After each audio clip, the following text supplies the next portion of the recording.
नमस्कार दोस्तों, स्वागत है आपका आपके अपने YouTube चैनल राज जी के स्टडी पर। आई होप कि आपकी तैयारी अच्छी चल रही होगी। तो आज की वीडियो में हम पशुपालन टेस्ट सीरीज की अगली कड़ी में पशुपालन के टॉप 50 प्रश्नों को पूरी डिटेल के साथ पढ़ेंगे। लेकिन वीडियो स्टार्ट करें उससे पहले वीडियो को लाइक, शेयर और चैनल को सब्सक्राइब कर दीजिए। तो बिना टाइम वेस्ट किए चलते हैं अपने वीडियो पर। पशुपालन टेस्ट सीरीज भाग 9, इसमें हमारा पहला प्रश्न हो जाएगा, निम्न में से किस रोग को तीवर्षा रोग के नाम से जाना जाता है? इसका आंसर क्या हो जाएगा? थनेला, सर्रा, वुल शॉर्टर डिजीज या टिक फीवर। तो इसका आंसर हो जाएगा बी। जो सर्रा रोग है उसको राजस्थान में तीवर्षा रोग के नाम से जाना जाता है, क्योंकि ये 3 वर्ष तक रहता है। और ये किस में होता है? तो ये होता है ऊंट में। ऊंटों में फैलने वाला रोग है सर्रा रोग, और इसका जो कारक है वो है प्रोटोजोआ। प्रोटोजोआ द्वारा जो सर्रा रोग फैलता है वो होता है ऊंट में, और इसको तीवर्षा रोग के नाम से जाना जाता है। इसके बाद हम बात करें थनेला रोग की, तो थनेला रोग होता है जीवाणु द्वारा, सर्रा रोग होता है प्रोटोजोआ द्वारा, और वुल शॉर्टर डिजीज किसके द्वारा होती है? वुल शॉर्टर डिजीज है एंथ्रेक्स रोग। एंथ्रेक्स रोग को ही वुल शॉर्टर डिजीज के नाम से जाना जाता है, और जो एंथ्रेक्स रोग होता है वो होता है जीवाणु द्वारा। उसके बाद हम बात करें टिक फीवर रोग, जो टिक फीवर रोग होता है वो भी होता है प्रोटोजोआ द्वारा। तो सर्रा रोग और टिक फीवर रोग है वो होता है प्रोटोजोआ द्वारा, और थनेला और वुल शॉर्टर डिजीज जिसको एंथ्रेक्स रोग के नाम से जाना जाता है, ये दोनों रोग होते हैं जीवाणु द्वारा। ठीक है, ये सब चीजें आपको ध्यान में रखनी है। अगला प्रश्न देख लेते हैं। पशु चिकित्सा विज्ञान के जनक कहलाते हैं, कौन कहलाते हैं? रिनेटस वेजेटियस, ग्रेगोला, हिप्पोक्रेटस या डेनियल वेजिन। तो इसका आंसर हो जाएगा ए। रिनेटस वेजेटियस है, ये पशु चिकित्सा विज्ञान के जनक कहलाते हैं, और किसी भी क्षेत्र में पशु चिकित्सा का अध्ययन करना ही पशु चिकित्सा विज्ञान कहलाता है, और इसके जनक है रिनेटस वेजेटियस। ठीक है, अगला प्रश्न देख लेते हैं। निम्न में से कौन सी बकरी की नस्ल सिंग रहित है? इनमें से कौन सी नस्ल है? चांगथांगी, टोगनबर्ग, जखराना या एल्पाइन। तो इसका आंसर हो जाएगा बी। बकरियों में टोगनबर्ग जो नस्ल है वो सिंग रहित होती है, और ये कहां पर पाई जाती है? तो ये पाई जाती है स्विट्जरलैंड में। इसका उत्पत्ति स्थान है स्विट्जरलैंड। उसके बाद हम बात करें चांगथांगी, इसका उत्पत्ति स्थान कहां पे? तो इसका उत्पत्ति स्थान है लद्दाख, हमारे भारत का लद्दाख और हिमालय। लद्दाख और हिमालय में पाई जाती है चांगथांगी नस्ल। तो टोगनबर्ग नस्ल पाई जाती है स्विट्जरलैंड में। अगर हम बात करें जखराना नस्ल, तो ये जो नस्ल है वो पाई जाती है हमारे राजस्थान में, और राजस्थान में भी अलवर, बहरोड अलवर, ये वर्तमान में कोटपुतली बहरोड में आ गया है, नया जिला बन गया। तो वर्तमान में इसका उत्पत्ति स्थान हो जाएगा कोटपुतली बहरोड। ये चीज आपको ध्यान में रखनी है। उसके अलावा हम बात करें एल्पाइन नस्ल की, एल्पाइन नस्ल का उत्पत्ति स्थान है फ्रांस। चांगथांगी नस्ल पाई जाती है लद्दाख और हिमालय में, टोगनबर्ग पाई जाती है स्विट्जरलैंड में, जखराना नस्ल पाई जाती है राजस्थान के कोटपुतली बहरोड जिले में। उसके बाद हम बात कर रहे हैं एल्पाइन नस्ल पाई जाती है फ्रांस में। तो कौन सी बकरी की नस्ल है जिसमें सिंग नहीं पाए जाते हैं? तो इसका आंसर हो जाएगा बी, टोगनबर्ग। अगला प्रश्न देख लेते हैं। वातावरण के प्रति सर्वाधिक संवेदनशील पशु है, कौन सा पशु है? गाय, बकरी, भेड़ या मुर्गी? तो इसका आंसर हो जाएगा सी। जो भेड़ है वो वातावरण के प्रति सर्वाधिक संवेदनशील पशु है, और किस प्रकार है? तो इस पर सर्वाधिक परजीवी, जीवाणु, विषाणु से होने वाले रोग जल्दी लग जाते हैं, और परजीवियों का अजायब घर भी इसको कहा जाता है। ये चीज आपको ध्यान में रखनी है। तो वातावरण के प्रति सर्वाधिक संवेदनशील पशु है भेड़। अगला प्रश्न देख लेते हैं। गोमट और मेवाड़ी किस पशु की नस्ल है? किस पशु की है? भेड़, बकरी, ऊंट या घोड़ा? तो इसका आंसर हो जाएगा सी। गोमट और मेवाड़ी पशु ऊंट की नस्ल है। और अगर हम बात करें सर्वाधिक तेज दौड़ने वाले ऊंट कहाँ के प्रसिद्ध हैं? वो प्रसिद्ध हैं राजस्थान के जैसलमेर में। राजस्थान के जैसलमेर में पाए जाने वाले नाचना नस्ल के ऊंट। अगर हम बात करें इसकी और नस्लों की, तो गोमट होगी, मेवाड़ी हो गई, बीकानेरी, जैसलमेरी, सिंधी, कच्छी, गुहा, मारवाड़ी और मालवी, ये सभी नस्ल हैं ऊंट की, जिसमें सर्वाधिक तेज दौड़ने वाली नस्ल है नाचना। ये चीज आपको ध्यान में रखनी है। अगला प्रश्न देख लेते हैं। थाइंग से क्या अभिप्राय है? सीमन को तरल नाइट्रोजन में भरना, सीमन एकत्रित करने की विधि, हिमीकृत वीर्य को प्रयोग करने से पहले सामान्य तापमान पर तरल अवस्था में लाना, या सीमन को पोषण प्रदान करने की विधि? तो इसका आंसर हो जाएगा सी। हिमीकृत वीर्य को प्रयोग करने से पहले सामान्य तापमान पर तरल अवस्था में लाना ही थाइंग कहलाता है। ये चीज आपको ध्यान में रखनी है। अगला प्रश्न देख लेते हैं। भैंस प्रजाति का बध्याकृत नर जिसका उपयोग मांस उत्पादन में होता है क्या कहलाता है? विदर, बुलक, स्टीर या होंग? तो इसका आंसर हो जाएगा बी, बुलक के नाम से जाना जाता है। ठीक है, अगला प्रश्न देख लेते हैं। मशीन से पशु का दुग्ध दोहन का किसान को क्या लाभ है? तो क्या लाभ होता है? समय की बचत, कम श्रम में अधिक उत्पादन, दूध की गुणवत्ता में सुधार या उपरोक्त सभी? तो इसका आंसर हो जाएगा डी।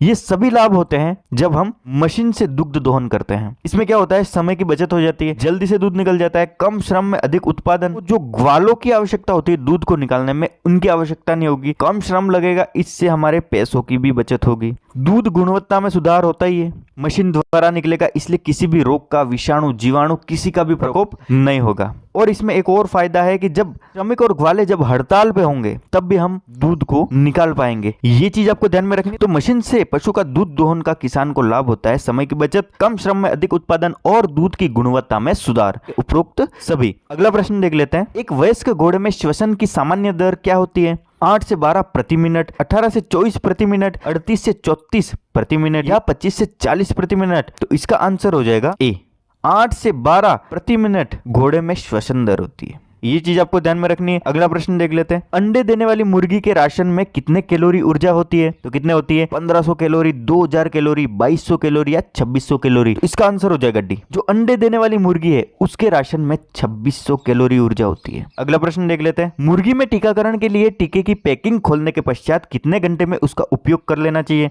तो इसका आंसर क्या हो जाएगा? 5 घंटे में, 2 घंटे में, 7 घंटे में या 10 घंटे में। इसका आंसर हो जाएगा बी। जब हम मुर्गी में टीकाकरण के लिए पैकिंग को खोल देते हैं तो उसको हमको 2 घंटे के अंदर उपयोग में ले लेना है, नहीं तो वो टीका खराब हो जाता है। ये चीज आपको ध्यान में रखनी है। अगला प्रश्न देख लेते हैं। 10 लीटर दूध देने वाली गाय को प्रतिदिन कितना सूखा चारा देना चाहिए? तो इसका आंसर क्या हो जाएगा? 2 से 3 किलो, 4 किलो, 8 से 10 किलो या 6 से 8 किलो। तो इसका आंसर हो जाएगा सी। जो 10 लीटर दूध देने वाली गाय है उसको प्रतिदिन 8 से 10 केजी चारे की आवश्यकता होती है। अगर हम बात करें दाने की, तो जो गाय होती है इसको हमको 3 लीटर दूध पर 1 किलोग्राम दाना देना चाहिए। अगर हम बात करें भैंस की, तो भैंस को 2.5 लीटर दूध पर 1 किलोग्राम दाना देना चाहिए। अगर हम बात करें 10 लीटर दूध की, तो 10 लीटर दूध देने वाली गाय को कितना दाना देना चाहिए? अगर ऐसा प्रश्न आ जाता है तो हमको 3 लीटर पर 1 किलो है तो 3 तिया 9 लीटर पर हो गया 3 किलो दाना। तो हम इसको डिवाइड कर लेंगे 10 में 3 को डिवाइड कर लेंगे तो 3 तिया 9, एक बचा, पॉइंट लगाए 0, 3 तिया 9 मतलब 3.3 किलो। 3 किलो और 300 ग्राम दाना देना चाहिए हमको 10 लीटर जो गाय दूध दे देती है उसको। ये चीज आपको ध्यान में रखनी है। अगला प्रश्न देख लेते हैं। भूमि के नीचे बनाए गए साइलो क्या कहलाते हैं? साइलो खाई, साइलो बुर्ज, साइलो गर्त या 1 व 2 दोनों। तो इसका आंसर हो जाएगा ए। साइलो खाई के नाम से जाने जाते हैं भूमि के अंदर जो साइलो बनाए जाते हैं। अगला प्रश्न देख लेते हैं। रोड आइलैंड रेड मुर्गी का उत्पत्ति स्थल है इंग्लैंड, अमेरिका, इटली या अफ्रीका। तो इसका आंसर हो जाएगा बी। जो रोड आइलैंड रेड मुर्गी है इसका उत्पत्ति स्थान है अमेरिका। अब ये रोड आइलैंड रेड है, उसका जो अंडा होता है वो होता है भूरे रंग का। अगर एग्जाम में प्रश्न आ जाता है कि भूरे रंग के अंडे वाली मुर्गी का क्या नाम है, तो इसका आंसर हो जाएगा रोड आइलैंड रेड। इस मुर्गी का भी जो कलर होता है वो होता है भूरे रंग का, स्लेटी। इसके मुर्गे में मुर्गे का जो वजन होता है वो कितना होता है? तो 3.8 किलोग्राम और मुर्गी का वजन होता है 3 किलोग्राम। ठीक है, ये चीज आपको ध्यान में रखनी है। तो रोड आइलैंड रेड मुर्गी का उत्पत्ति स्थल है अमेरिका। अगला प्रश्न देख लेते हैं। रिजके के बारे में क्या सत्य कथन है? भारी कार्य करने वाले पशुओं का चारा, बहुवर्षीय चारा फसल, चारों की रानी या उपरोक्त सभी। तो इसका आंसर हो जाएगा डी। ये सभी कथन सत्य है रिजके के बारे में। भारी कार्य करने वाले पशुओं को भी खिलाया जाता है, बहुवर्षीय चारा है तो ये भी सही है, और चारों की रानी के नाम से भी जाना जाता है। किसको? रिजके को। चारों का राजा किसको कहा जाता है? तो वो कहा जाता है बरसिम। बरसिम को कहा जाता है चारों का राजा और रिजके को कहा जाता है चारों की रानी। अगर एग्जाम में ये पूछ लिया जाए कि जो रिज का फसल है वो कितने दिन में तैयार हो जाती है, तो रिजके की बुआई के बाद ये जो फसल होती है वो 6 से 8 सप्ताह के अंदर तैयार हो जाती है। 6 से 8 सप्ताह मतलब 1.5 से 2 माह। 1.5 से 2 माह में जो रिज का फसल है वो तैयार हो जाती है पशुओं को खिलाने के लिए। और ये पूछ लिया जाए कि रिजके का वैज्ञानिक नाम क्या है, तो इसका नाम है मेडिकागो सेटाइवा और इसका कुल है लेग्यूमिनेसी। ये सब चीजें आपको ध्यान में रखनी है रिजके के बारे में। अगला प्रश्न देख लेते हैं। प्रिवेंटिव मेडिसिन में अध्ययन किया जाता है, किसका अध्ययन किया जाता है? पशुओं की गांठों का, पशुओं में जूनेटिक रोगों का, पशुओं में संक्रामक रोगों का या पशुओं में तंत्रों से संबंधित रोगों का। तो इसका आंसर हो जाएगा सी। जो प्रिवेंटिव मेडिसिन है उसमें पशुओं में फैलने वाले संक्रामक रोगों का अध्ययन किया जाता है, और जो प्रिवेंटिव मेडिसिन है वो पशु चिकित्सा विज्ञान की एक शाखा है। ये चीज आपको ध्यान में रखनी है। अगला प्रश्न देख लेते हैं। पशुओं में जीवाणु जनित रोग है, कौन से रोग है जो जीवाणु जनित रोग है? सर्रा, फड़किया और लंगड़ी। तो सर्रा फैलता है प्रोटोजोआ द्वारा, फड़किया फैलता है और लंगड़ी फैलता है जीवाणु द्वारा। तो इसमें ये गलत हो गया, तो ये आंसर नहीं होगा। चिचड़ी, खुरपका, मुंहपका और रानीखेत ये तीनों फैलते हैं विषाणु द्वारा, और पशु प्लेग, खुरपका, मुंहपका और लंपी ये भी फैलते हैं विषाणु द्वारा। अगर हम बात करें ब्लैक क्वार्टर, एंथ्रेक्स और गलघोंटू, ये तीनों ही रोग फैलते हैं जीवाणु द्वारा। तो इसका आंसर हो जाएगा बी।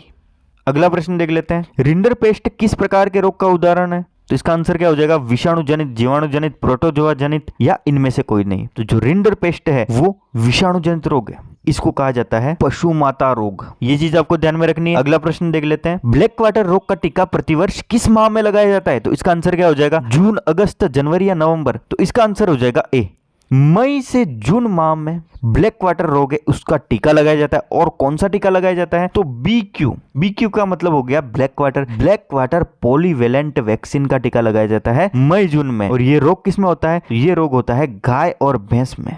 ये चीज आपको ध्यान में रखनी है। अगला प्रश्न देख लेते हैं, पशु की आंख व गर्भाशय को धोने के लिए किसका उपयोग किया जाता है? तो किसका किया जाता है? कपूर, फिटकरी, नमक का घोल या फिनाइल। तो इसका आंसर हो जाएगा बी। पशु की आंख व गर्भाशय को धोने के लिए फिटकरी का प्रयोग किया जाता है। और कितना किया जाता है? तो 2 से 5%। अगर हम बात करें कपूर की, तो कपूर का प्रयोग किया जाता है पशु में उत्तेजना पैदा करने के लिए। पशु में उत्तेजना पैदा करता है कपूर। फिटकरी का उपयोग किया जाता है आंख व गर्भाशय को धोने के लिए, 2 से 5%। और अगर हम बात करें नमक के घोल की, तो नमक का घोल वमनकारी होता है। पशु को उल्टी कराने के लिए नमक का घोल पिलाया जाता है। और कब पिलाया जाता है? जब पशु कोई विषैला पदार्थ खा लेता है। अगर हम बात करें फिनाइल की, फिनाइल का उपयोग किया जाता है पशुशाला को धोने के लिए और परजीवियों को मारने के लिए। तो पशु की आंख व गर्भाशय को धोने के लिए किसका प्रयोग किया जाता है? तो इसका आंसर हो जाएगा फिटकरी का प्रयोग किया जाता है। ठीक है, अगला प्रश्न देख लेते हैं, निम्न में से ताप द्वारा नष्ट होने वाला विटामिन है कौन सा है? Vitamin A, vitamin B, vitamin C या विटामिन डी। तो इसका आंसर हो जाएगा सी।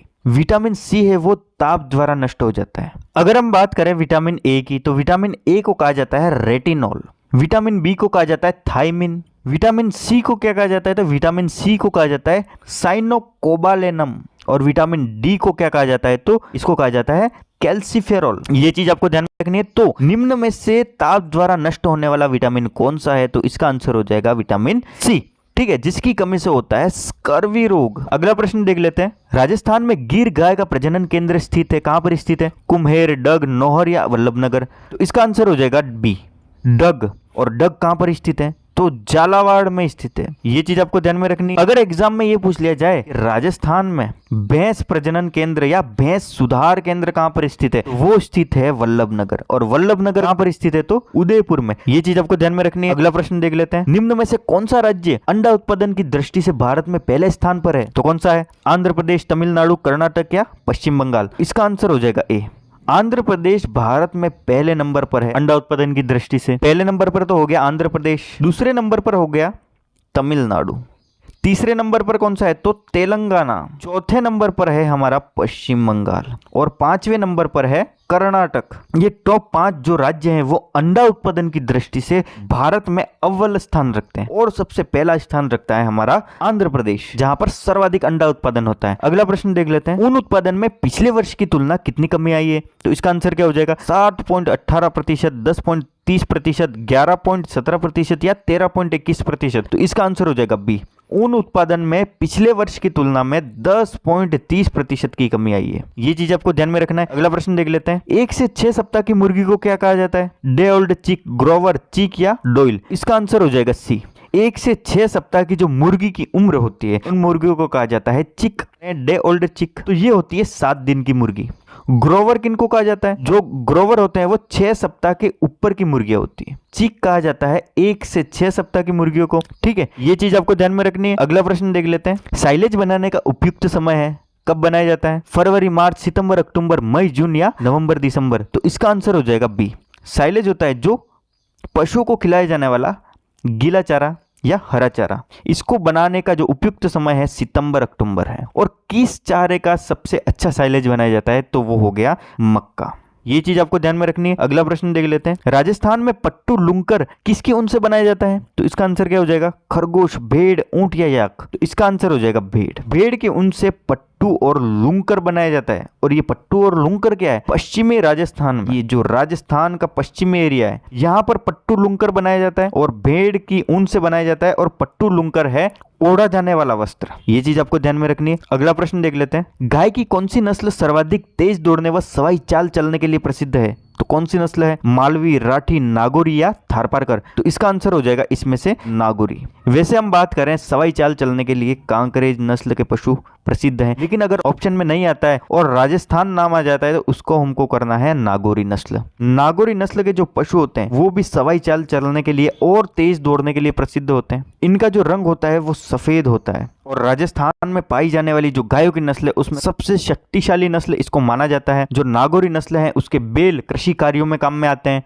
इनका जो चेहरा होता है वो चपटा होता है और लंबा होता है। सींग नुकीले होते हैं, पीठ एकदम समतल होती है और छाती चौड़ी होती है और आंखें इनकी चमकीली होती है। ये इनकी शारीरिक विशेषताएं हो गई। ठीक है, तो गाय की कौन सी नस्ल सर्वाधिक तेज दौड़ने और सवाई चाल के लिए प्रसिद्ध है? तो इसका आंसर हो जाएगा नागौरी नस्ल। अगला प्रश्न देख लेते हैं। मिट्टी में रहने की प्रकृति के आधार पर केंचुओं को कितने वर्गों में बांटा जा सकता है? 2, 3, 4 या 5? तो इसका आंसर हो जाएगा बी, 3 भागों में बांटा गया है। तो सबसे पहला हो जाएगा हमारा एनेसिक, दूसरा हो जाएगा एंडोजोइक और तीसरा हो जाएगा एपिजोइक। एनेसिक प्रकार के जो केंचुए होते हैं वो मिट्टी के अंदर ऊपर की तरफ आते हैं, अपना भोजन ग्रहण करते हैं और सुरंग बनाकर नीचे की तरफ जाकर अपने भोजन का भक्षण करते हैं और ये रहना पसंद करते हैं उस सुरंग में और अपने मल का त्याग भी करते हैं उस सुरंग में। एनेसिक प्रकार के जो केंचुए होते हैं वो सुरंग बनाकर रहते हैं। अगर हम बात करें एंडोजोइक, तो एंडोजोइक जो केंचुए होते हैं वो भूमि की आंतरिक सतह में पाए जाते हैं। और अगर हम बात करें एपिजोइक, तो एपी का मतलब हो गया ऊपर,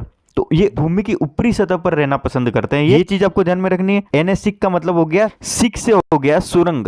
आपको अगर ये चीज याद नहीं हो तो एनेसिक में हो गया सिक, सिक से मतलब हो गया सुरंग, सुरंग बनाकर रहने वाले केंचुए हो गए एनेसिक। उसके बाद हो गया एंडोजोइक, एंडो का मतलब हो गया अंदर से हो गया एंडो, तो ये आंतरिक सतह में पाए जाएंगे। और एपी का मतलब हो गया ऊपर, तो ये ऊपरी सतह पर पाए जाएंगे। ये चीज आपको ध्यान में रखनी है। तो 3 भागों में हम केंचुओं को बांट सकते हैं। अगला प्रश्न देख लेते हैं। निम्न में से किस रूप में हड्डियों का उपयोग नहीं किया जाता है? खाद के रूप में, गोंद निर्माण में, वाद्य यंत्र निर्माण में या रंग निर्माण में? तो इसका आंसर हो जाएगा डी, रंग निर्माण में जो पशु की हड्डियां हैं इनका उपयोग नहीं किया जाता है। बाकी हम खाद के रूप में भी इसका उपयोग किया जाता है। हड्डियों का जो चूरा होता है उसमें फास्फोरस की मात्रा होती है सर्वाधिक, इसलिए हड्डियों की खाद का उपयोग हम खेतों में करते हैं। अगर हम बात करें गोंद की, तो गोंद का निर्माण भी हड्डियों से किया जा सकता है। और अगर हम बात करें वाद्य यंत्र की, तो ऐसे वाद्य यंत्र हैं, रणभेरी हो गया। रणभेरी किससे बनाया जाता है? तो कुछ ऐसे पशु होते हैं जिनके सिंग बड़े होते हैं, उससे रणभेरी का निर्माण किया जाता है। तो वाद्य यंत्र में भी इसका उपयोग हो जाता है। और रंग निर्माण में, तो रंग निर्माण में इसका उपयोग नहीं किया जाता है। तो इसका आंसर हो जाएगा डी, रंग निर्माण में हड्डियों का उपयोग नहीं होता है। अगला प्रश्न देख लेते हैं। पशु की उम्र ज्ञात करने का सूत्र है 2 प्लस सिंगों पर छल्लों की संख्या, 3 प्लस सिंगों पर छल्लों की संख्या, 4 प्लस सिंगों पर छल्लों की संख्या या 5 प्लस सिंगों पर छल्लों की संख्या? तो इसका आंसर हो जाएगा ए, 2 प्लस सिंगों पर छल्लों की संख्या। इस सूत्र में 2 क्यों जोड़े गए? 2 इसलिए जोड़े गए क्योंकि जब पशु 2 साल की उम्र तक का होता है तब इसके सिंग पर एक भी छल्ला नहीं बनता है। पहला छल्ला बनता है 3 साल की उम्र में। तो पशु के सिंगों पर बने छल्ले, जितने भी छल्ले हो उसमें हम +2 कर देते हैं, तो इसकी उम्र निकल जाती है। जैसे हम बात करें एग्जाम्पल के लिए, अगर पशु के सिंग पर 2 छल्ले हैं तो हम इसमें 2 प्लस कर देंगे, तो इसकी उम्र क्या हो जाएगी? क्या हो जाएगी? 4 हो जाएगी। 2 साल तक तो इस पे छल्ले नहीं बने, तो 2 प्लस कर लिए और 2 छल्ले बने हुए तो इसकी उम्र हो जाएगी 4। ये चीज आपको ध्यान में रखनी है। तो इसका आंसर हो जाएगा 2 प्लस सिंगों पर छल्लों की संख्या। अगला प्रश्न देख लेते हैं। प्लास्टिक बैग का निर्माण करने में हर साल कितने कच्चे तेल का प्रयोग होता है? तो इसका आंसर क्या हो जाएगा? 4.3 अरब गैलन, 2.3 अरब गैलन, 5.3 अरब गैलन या 6.3 अरब गैलन? तो इसका आंसर हो जाएगा ए, 4.3 अरब गैलन जो कच्चा तेल है उसका उपयोग प्लास्टिक बैग निर्माण में प्रतिवर्ष हो जाता है। ये चीज आपको ध्यान में रखनी है। अगला प्रश्न देख लेते हैं। पशुओं में भ्रामक तरीके से अधिक दुग्ध उत्पादन के लिए किसका इंजेक्शन लगाया जाता है? साइक्लोडेफिन, ऑक्सीटोसिन, पैरासीटामोल या पेरिफोसाइल? तो इसका आंसर हो जाएगा बी, ऑक्सीटोसिन का इंजेक्शन लगाकर पशुओं में भ्रामक रूप से दूध उत्पादन किया जाता है और ये पशुओं के लिए नुकसानदायक है। कभी भी हम पशु को खरीदने जाते हैं तो जो विक्रेता होता है उससे हमको सावधान रहना चाहिए, क्योंकि वो ऑक्सीटोसिन का उस समय पर इंजेक्शन लगा देगा और आपको बता देगा कि ये गाय इतना दूध दे देती है, लेकिन जब हम घर पे ले आएंगे तो उसके दूध की मात्रा कम हो जाएगी। तो क्रेता को विक्रेता से सावधान रहना चाहिए। तो भ्रामक तरीके से दूध उत्पादन के लिए ऑक्सीटोसिन का इंजेक्शन लगाया जाता है। अगला प्रश्न देख लेते हैं। श्री चंद्रभागा पशु मेला कहाँ लगता है? तो कहाँ लगता है? मेड़ता सिटी, जालरापाटन, घोगामेड़ी या परबतसर, तो इसका आंसर हो जाएगा बी। चंद्रभागा पशु मेला है वो लगता है झालावाड़ के जालरापाटन में। और कब लगता है? तो ये लगता है कार्तिक शुक्ल 11 से, कार्तिक शुक्ल 11 से मार्गशीर्ष कृष्ण पंचमी तक। कितने दिनों का हो गया? कार्तिक शुक्ल 11, शुक्ल में 5 दिन बच गए। अब कृष्ण आता है, शुक्ल के बाद कौन सा पक्ष आ गया? कृष्ण, तो 5 दिन तय हो गए। अब मार्गशीर्ष कृष्ण पंचमी तक लगता है, तो 5 दिन वो हो गए, तो कितने हो गए? 5 और 5 10 दिन का। 10 दिन का मेला भरता है श्री चंद्रभागा पशु मेला। कहां पर भरता है? तो जालरापाटन में। ये चीज आपको ध्यान में रखनी है। अगला प्रश्न देख लेते हैं। राजस्थान पशु गणना 2012 और 2019 में गो पशु संख्या में परिवर्तन हुआ। किस प्रकार से परिवर्तन हुआ? कितना हुआ? 5.65 लाख माइनस 12.95 लाख, 4.6 लाख या 0.8 लाख। तो इसका आंसर हो जाएगा सी, 4.6 लाख की वृद्धि हुई है 2019 में हुई पशु गणना, जो कि 20वीं पशु गणना है। 20वीं पशु गणना में 4.6 लाख गायों की वृद्धि हुई है 12वीं पशु गणना से। अगर हम बात करें 12वीं पशु गणना की, तो 12वीं पशु गणना में जो गायों की संख्या थी वो थी 133.24 लाख। और अगर हम बात करें 20वीं पशु गणना जो 2019 में हुई थी, इसमें जो गायों की संख्या थी वो हो गई 139 लाख, 139.38 लाख। तो इसके बीच का जो डिफरेंस हो गया वो हो गया 4.6 लाख। ये चीज आपको ध्यान में रखनी है। अगला प्रश्न देख लेते हैं। 20वीं पशु गणना के अनुसार राजस्थान में सर्वाधिक भैंसे किस जिले में है? उदयपुर, जयपुर, भरतपुर या श्रीगंगानगर। तो इसका आंसर हो जाएगा बी, जयपुर जिले में सर्वाधिक भैंसें पाई गई हैं 20वीं पशु गणना के अनुसार। दूसरे नंबर पर कौन सा जिला है भैंसों के मामले में? तो दूसरे नंबर पर है अलवर, तीसरे नंबर पर है भरतपुर। और अगर हम बात करें राजस्थान में 20वीं पशु गणना के अनुसार सबसे कम भैंसें किस जिले में पाई गई? तो वो पाई गई धौलपुर जिले में।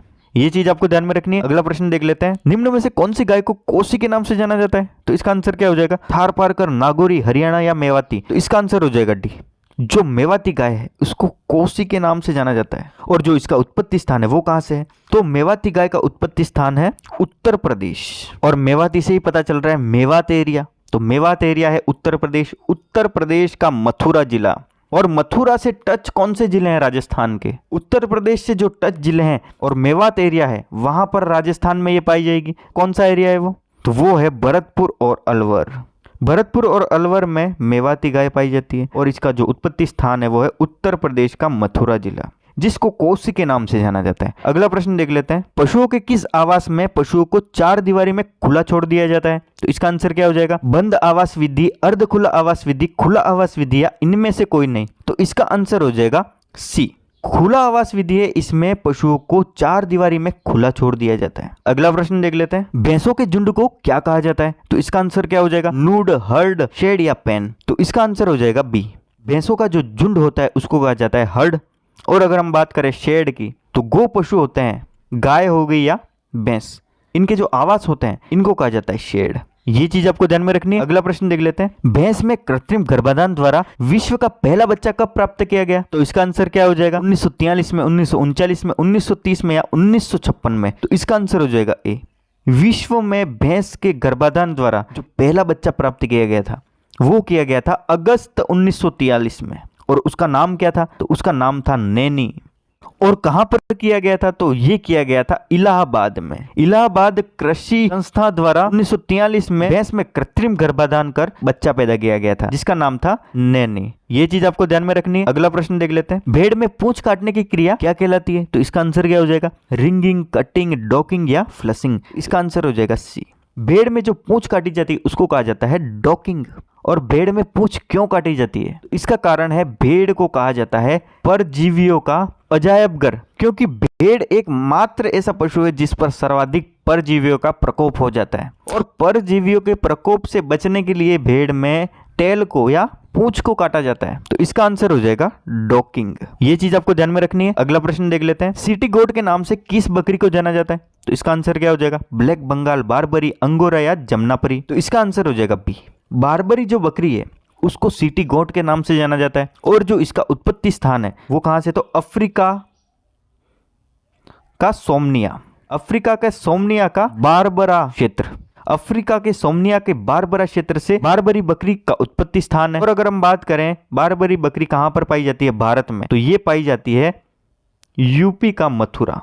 यूपी के मथुरा के आसपास ये बकरी हमको देखने को मिलती है भारत में। और इस बकरी की खास विशेषता यह है कि ये एक बार में 2 बच्चे पैदा कर देती है, ठीक है, और सिटी गोट के नाम से जानी जाती है बारबरी बकरी। ये चीज आपको ध्यान में रखनी है। अगला प्रश्न देख लेते हैं, ऊंट की प्रति मिनट हृदय गति कितनी होती है? तो इसका आंसर क्या हो जाएगा? 30 प्रति मिनट, 42 प्रति मिनट, 50 प्रति मिनट या 60 प्रति मिनट। तो इसका आंसर हो जाएगा ए।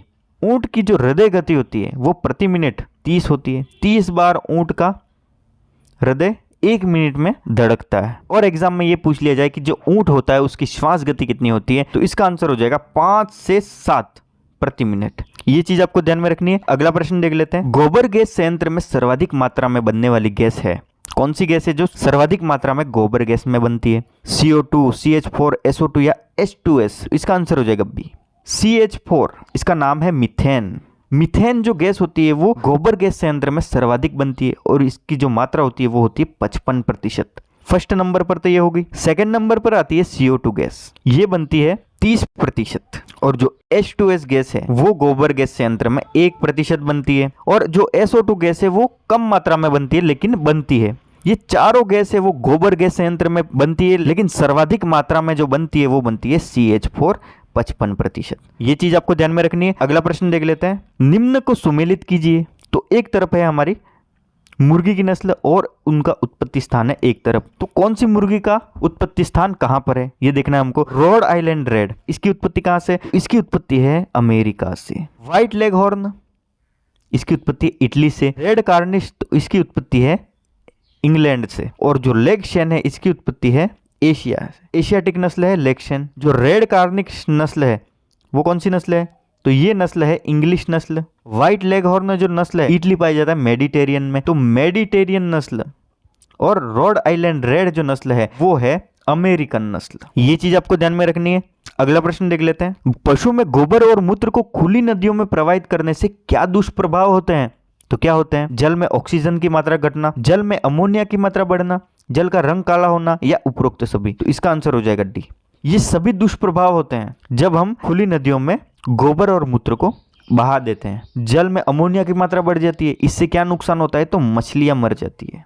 ये चीज आपको ध्यान में रखनी है। अगला प्रश्न देख लेते हैं, गाय व भैंस के घी में कितने प्रतिशत स्वतंत्र वसा अम्ल पाए जाते हैं? तो इसका आंसर क्या हो जाएगा? 0.8%, 1.5%, 2.8% या 3.5%। तो इसका आंसर हो जाएगा सी, 2.8% गाय व भैंस के घी में स्वतंत्र वसा अम्ल पाए जाते हैं। और अगर ये पूछ लिया जाए कि स्वतंत्र वसा कितनी पाई जाती है, ये तो अम्ल की बात होगी। जो गाय और भैंस का घी है इसमें स्वतंत्र वसा पाई जाती है 0.5%। और अगर ये पूछ लिया जाए कि गाय और भैंस के घी में नमी की मात्रा कितनी होनी चाहिए, तो नमी की मात्रा होनी चाहिए 0.5% या 0.5% से कम होनी चाहिए। तो गाय और भैंस के घी में कितने प्रतिशत स्वतंत्र वसा अम्ल पाए जाने चाहिए? तो वो पाई जाने चाहिए 2.8%। कितने प्रतिशत स्वतंत्र वसा पाई जानी चाहिए? तो वो पाई जानी चाहिए 0.5%। और कितने प्रतिशत पानी की मात्रा या नमी होनी चाहिए? तो वो होनी चाहिए 0.5% या इससे कम। ठीक है, अगला प्रश्न देख लेते हैं, दूध का औसतन तनाव कितना होता है? 20 से 25 डाइन्स पर सेंटीमीटर, 30 से 40 डाइन्स पर सेंटीमीटर, 40 से 60 डाइन्स पर सेंटीमीटर या 60 से 70 डाइन्स पर सेंटीमीटर। तो इसका आंसर हो जाएगा सी, 40 से 60 डाइन्स पर सेंटीमीटर दूध का औसतन तनाव होता है। और जो डाइन्स पर सेंटीमीटर है वो है तनाव नापने की इकाई। ये क्वेश्चन भी एग्जाम में आने लायक है। एग्जाम में आ सकता है कि डाइन्स पर सेंटीमीटर क्या है, तो ये है तनाव नापने की इकाई। या ऐसे प्रश्न पूछ लिया जा सकता है कि तनाव नापने की इकाई क्या है, तो डाइन्स पर सेंटीमीटर। ये चीज आपको ध्यान में रखनी है। अगला प्रश्न देख लेते हैं, पशुओं में आंख खोलने का यंत्र क्या कहलाता है? डाइंग, आई शिफ्टिंग, आई नोचिंग या इलास्ट्रेटर। इसका आंसर हो जाएगा सी, आई नोचिंग के नाम से जाना जाता है, जो पशुओं में आंख खोलने के काम में आता है। ये चीज आपको ध्यान में रखनी है। अगला प्रश्न देख लेते हैं, विश्व में पहली बार रानीखेत बीमारी कहां खोजी गई थी? कहां पर खोजी गई थी? अमेरिका, फ्रांस, अफ्रीका या इंग्लैंड। तो इसका आंसर हो जाएगा डी।